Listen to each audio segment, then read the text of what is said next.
Idol, ang baboy namin. Pupuntahan pa sa likod ang iba.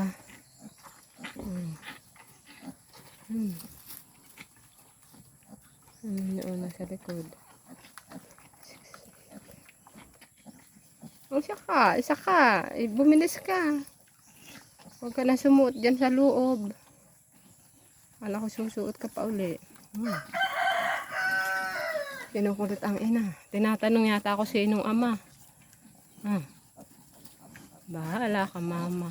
Ayaw mo ako sagutin. Lalayas na ako. Yan. Idol. Ang aming baboy. Ngayon lang yung umanak ng ganyan kadami. Ito tayo pa yung isa.